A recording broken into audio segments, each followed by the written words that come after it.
মানবতার কথা বলে, আদর্শের কথা বলে, যেখানে শুরু হয় কোনো শুভ কামের গতি, সেখানে হাজির হয় মানবাধিকার টিভি।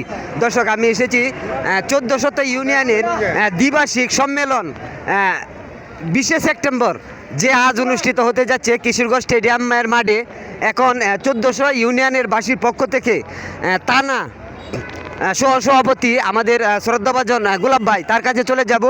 তিনি এখন যাত্রা দিবেন, তার অভিমত জানবো। ভাই, কেমন আছেন? আলহামদুলিল্লাহ, ভালো আছে। দ্বিবার্ষিক সম্মেলনকে সাকসেসফুল করার জন্য আপনার পদক্ষেপ কি? এখন আপনার যাত্রা দিবেন, এখন জনগণের উদ্দেশ্যে একটু বলেন। দ্বিবার্ষিক সম্মেলন, আজকের যে ঐতিহাসিক সম্মেলন কিশোরগঞ্জে অনুষ্ঠিত হতে যাচ্ছে, অনুষ্ঠানকে এই দ্বিবার্ষিক সম্মেলনকে কেন্দ্র করে যে ঈদের আমেজ, উৎসবের আমেজ জনগণের মধ্যে পরিলক্ষিত হচ্ছে। আজকের এই সম্মেলনের মধ্যে দিয়ে নতুন নেতৃত্ব, পরিবর্তনের মাধ্যমে নতুন নেতৃত্ব আসবে, সেটা আমরা প্রত্যাশা করি তৃণমূল বিএনপি।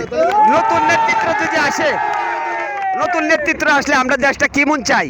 আমরা নতুন নেতৃত্ব আসলে আমরা জনগণের তৃণমূল পর্যায়ে জনগণের সাথে সম্পর্কের মাধ্যমে, ভালোবাসার মাধ্যমে দলকে আগামীর ফেব্রুয়ারিতে যে নির্বাচন আসছে, জাতীয় নির্বাচন, সেই নির্বাচনে অংশগ্রহণ করে জনগণের ভালোবাসার মধ্যে দিয়ে আমরা ক্ষমতায় যাব এবং দেশের মানুষের উন্নয়নের সেবা করব।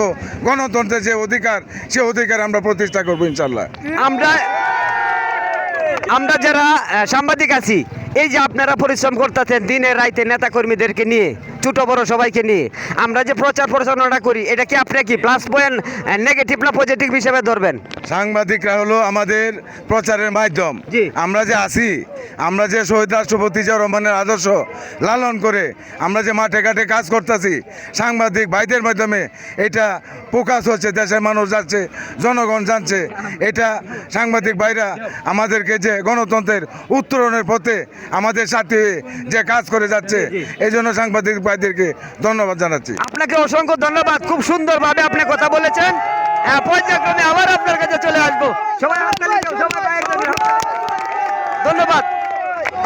আজ এ পর্যন্তই। মানবাধিকার টিভি, মোহাম্মদ হামিদ, কিশোরগঞ্জ জেলা প্রতিনিধি।